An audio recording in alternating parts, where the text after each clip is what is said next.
दोस्तों, आज की इस वीडियो में आप सभी लोगों का स्वागत है। मेरा नाम है आशीष और आप देख रहे हैं अंग्रेजी ज्ञान।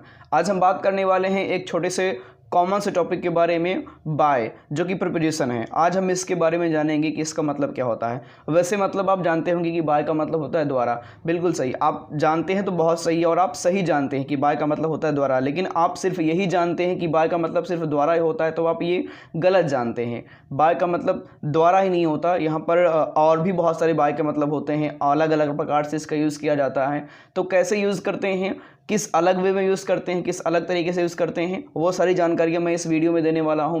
क्योंकि ऐसा होता है कि लोगों को पता नहीं होता इसका एग्जैक्ट यूज़ के बारे में, सिर्फ द्वारा के सेंस में यूज़ कर देते हैं और जो यूज़ होता है इसका वो उसके बारे में पता नहीं होता। तो आज की इस वीडियो में मैं आपको वही बताने वाला हूँ कि किन किन तरीके से बाय का यूज़ करते हैं, और इसके साथ साथ मैं इसको विद एग्जाम्पल बताऊँगा और लास्ट में मैं कुछ आपको टिप्स दूंगा जिससे कि इन प्रिपरेशंस को हमेशा आप याद रखें। इन फ्यूचर आप ये जो वीडियो देख रहे हैं, इस वीडियो को देखने के बाद आपको कोई दूसरा वीडियो ना देखना पड़े, वो मैं टिप्स आपको दूंगा। इन द लास्ट आपको मैं बताऊंगा कि करना क्या है। तो चलिए यहाँ पर सबसे पहले समझते हैं बाय का प्रयोग किस किस जगह पर होता है, मतलब बाय का मतलब क्या क्या होता है। तो चलिए यहाँ पर स्टार्ट करते हैं। सबसे पहले समझते हैं कि आप बाय का मतलब क्या होता है। देखिए गाइस, बाय का मतलब पहला तो द्वारा के लिए यूज़ होता है। दूसरा हम यूज़ करते हैं से के लिए, जब किसी वाक्य में से आता है, या फिर किसी वाक्य में तक आता है, या फिर किसी वाक्य में बगल में का सेंस आता है, जैसे बगल में, तक, से। इन सभी के लिए क्या यूज़ करते हैं, हम बाय का यूज़ करते हैं। बस प्रॉब्लम ये है यार कि हमें समझ में नहीं आता कि कहाँ पर हमें क्योंकि तक के लिए अनटिल, टिल का भी यूज़ होता है, बगल में के लिए एडजेसेंट, बिसाइड का भी यूज़ होता है। तो हमें कन्फ्यूज़न होती है यार कि कहाँ हमें बाय का यूज़ करना है, कैसे करना है, क्यों करना है, ये चीज़ के बारे में नहीं पता होता। तो इसी कन्फ्यूज़न को भी जानेंगे हम। तो यहाँ पर आपने मतलब के बारे में समझ लिया कि बाय का सिर्फ द्वारा ही मतलब नहीं होता, इसका मतलब से भी होता है, तक भी होता है, बगल में भी होता है। तो चलिए अब इन चारों को वन बाय वन करके उदाहरण के माध्यम से समझते हैं कि इनका प्रयोग कैसे करते हैं। ठीक है, तो सबसे पहले अगर हम बात करते हैं तो हम समझते हैं बाय का प्रयोग द्वारा के लिए। वैसे तो आप जानते होंगे, आप नहीं जानते होंगे। अगर आप जानते हैं तो अच्छा है, इसमें आपका रिवीजन होगा, नहीं जानते तो आप जान लीजिए। बाय का मतलब होता है द्वारा। ये किसी के द्वारा किया गया कोई काम, जो कोई भी काम होता है जिसको कोई व्यक्ति करता है तो बताते हैं यार कि ये काम उसके द्वारा किया गया। तो किसी के द्वारा यहाँ पर कोई काम होता है। जैसे आप उदाहरण देखिए, आपको अच्छे समझ में आ गया। उदाहरण है यार कि राहुल के द्वारा, आप बोलते हैं बाय राहुल। सीमा के द्वारा बाय सीमा। अब इसको हम वाक्य में बनाते हैं, सेंटेंस में बनाते हैं। जैसे राहुल के द्वारा एक संदेश भेजा गया। ये गाइज जो द्वारा है, ये जो इसका यूज़ किया जाता है मोस्टली पैसिव के सेंटेंसेस में यूज़ होता है। पैसिव क्या है आप जानते होंगे। चलिए अब बात करते हैं, जैसे इसकी इंग्लिश क्या होगी कि राहुल के द्वारा एक संदेश भेजा गया। यहाँ पर बनाएंगे a message was sent by Rahul, क्योंकि ये पास्ट की बात की जा रही है, भेजा गया। A message was sent by Rahul. जैसे ये बच्चे सीता के द्वारा पढ़ाए जा रहे हैं। ये जो बच्चे हैं किसके द्वारा पढ़ाए जा रहे हैं, सीता के द्वारा। तो यहाँ पर क्या बनाएंगे, these children are being taught by Sita. These children, क्योंकि चिल्ड्रेन क्या है, चिल्ड्रेन एक प्लूरल सब्जेक्ट है। ओके, तो यहाँ पर क्या इट मीन्स क्या बनाएंगे, these children are being taught by Sita. I hope कि आपको समझ में आ गया होगा बाय का प्रयोग द्वारा के लिए। अब अगर बात करते हैं दूसरे पॉइंट की, मतलब दूसरे नंबर की, तो वो है से। हम समझते हैं बाय का यूज़ से के लिए। यहाँ पर बाय का यूज़ किसी वाहन से के लिए करते हैं। जब आप किसी वाहन से आते जाते हैं, किसी वाहन से घूमते हैं, जैसे आप बताते हैं यार कि कार से, बाइक से, इट मीन्स ट्रेन से, तो इसके सेंस में हम बाय का यूज़ करते हैं। जैसे उदाहरण देखिए, मैं कार से आ रहा हूँ। अब यहाँ पर मैं किससे आ रहा हूँ, कार से। तो यहाँ पर कार से के लिए क्या यूज़ करेंगे, बाय कार। सबसे पहले मैं आ रहा हूँ, आई एम कमिंग, किससे आ रहा हूँ, कार से, by car, I am coming by cars. जैसे सॉरी, यहाँ पर कार से नहीं करना, कार ही करना है, कई कार से नहीं आएंगे, एक ही कार से आएंगे। ओके, दूसरा एग्जांपल, वो बाइक से गया। किससे गया, वो बाइक से। सबसे पहले वो गया, ही वेंट, क्योंकि वो चला गया, पास्ट की बात हो गई। तो यहाँ पर ही वेंट किससे गया, बाइक से, बाय बाइक। राहुल ट्रेन से आया, Rahul came by train, Rahul came by train. I hope कि बाय का दूसरा यूज़, दूसरा मतलब कैसे यूज़ करते हैं से के लिए, वो भी आपको समझ में आ गया होगा।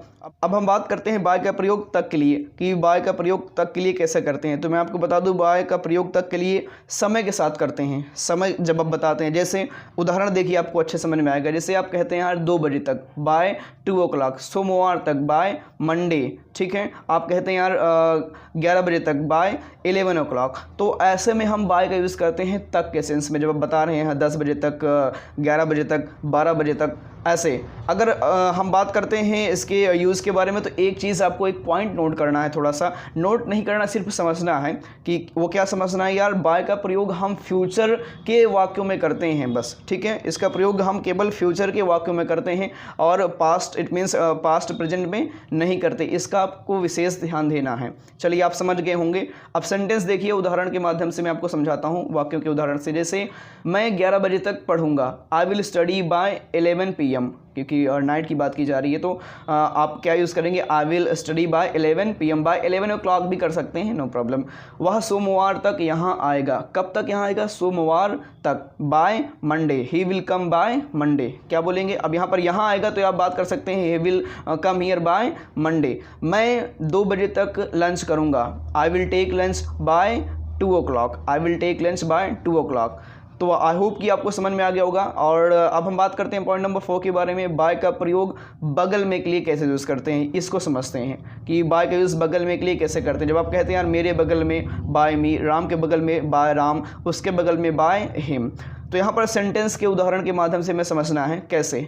जैसे आप इसके लिए आप बाय बगल में के लिए आप और भी वर्ड का यूज़ करते हैं, बिसाइड का यूज़ करते हैं, नेक्स्ट टू का यूज़ करते हैं, एडजेसेंट का यूज़ करते हैं। अगले आने वाले वीडियोज़ में मैं इन टॉपिक पर भी वीडियो बनाऊंगा, इनको भी मैं कवर करूंगा जल्द ही, कि बिसाइड का यूज़ कैसे करते हैं, एडजेसेंट क्या होता है, नेक्स्ट टू क्या होता है, सारी चीज़ें मैं डिस्क्राइब करूंगा। एग्जाम्पल देखिए, मैं राम के बगल में बैठा हूँ, मैं किसके बगल में बैठा हूँ, राम के बगल में, तो यहाँ पर मैं बैठा हूँ, आई एम सिटिंग किसके बगल में, बाय राम। बहुत आसान है, समझना बहुत आसान है और बहुत आसानी से आप इसका प्रयोग भी कर पाएंगे।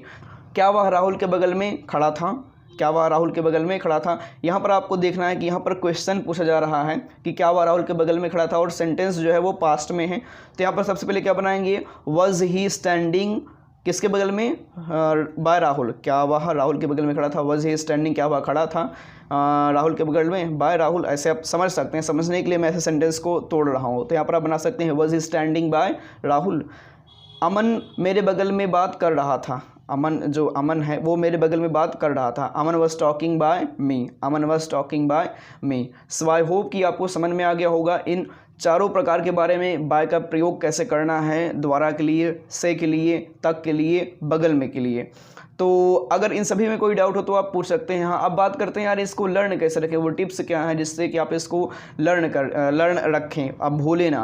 पहली चीज़ तो अगर आपने वीडियो को ध्यान से देखा होगा तो आपको अच्छे से समझ में आ गया होगा मैंने क्या बताया, किसके बारे में जानकारी दी, और एक एक चीज़ को आप समझ गए होंगे, द्वारा का प्रयोग, से का, तक, बगल में, सब चीज़ समझ गए होंगे। यहाँ पर इट मीन्स कहाँ पर कौन सा रूल है, बहुत ज़्यादा रूल नहीं है, सिर्फ समझना है फ़र्क को, और फ़र्क आपके समझ में आ गया होगा।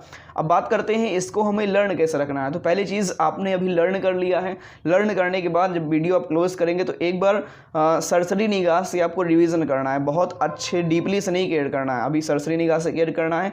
और उसके कुछ देर बाद जब आप पढ़ने के लिए बैठेंगे दोबारा तो अच्छे से थोड़ा सा फोकस करना है, बहुत ज़्यादा लर्न नहीं करना, कुछ याद नहीं करना, अच्छे से फोकस करना है। और उसके बाद जब आप स्पीकिंग करते हैं, जब आप टॉकिंग करते हैं, किसी से बात करते हैं, तो उस बात करने के दरमियान आपको इसका प्रयोग करना बीच में लाना है और समझना है कि यार हमने क्या सीखा था, क्या सर ने बताया था, सारी चीज़ों को फोकस करना है और उसके बाद उसका यूज़ करना है। ऐसा आप करेंगे, ऐसा एक्सपेरिमेंट करेंगे तो आपकी वॉइस में फ्लुएंसी है वो आ जाएगी, और इससे आपको ये हमेशा लर्न भी रहेंगे, और मौका मिलता है तो आप इसको दूसरों के साथ भी शेयर करिए। सो गाइज़, आज के लिए इतना ही। और हाँ, अगर आपके पास कोई भी डाउट हो, कोई भी प्रश्न हो तो आप बेझिझक पूछ सकते हैं।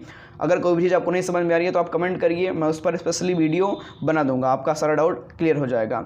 और वीडियो पसंद आया हो तो लाइक करिए, चैनल पर नए हो यार तो प्लीज़ इस चैनल को सब्सक्राइब करिए, और इसके साथ साथ बेल आइकन को भी प्रेस करिए ताकि आने वाली हर एक वीडियो की नोटिफिकेशन मिलती रहे, क्योंकि अब बहुत ही जल्दी वीडियोज़ जो आएंगी वो बहुत ही इंपॉर्टेंट और यूज़फुल होंगी। सो बस आज के लिए इतना ही, मिलते हैं नेक्स्ट वीडियो में, तब तक के लिए धन्यवाद। जय हिंद, जय भारत।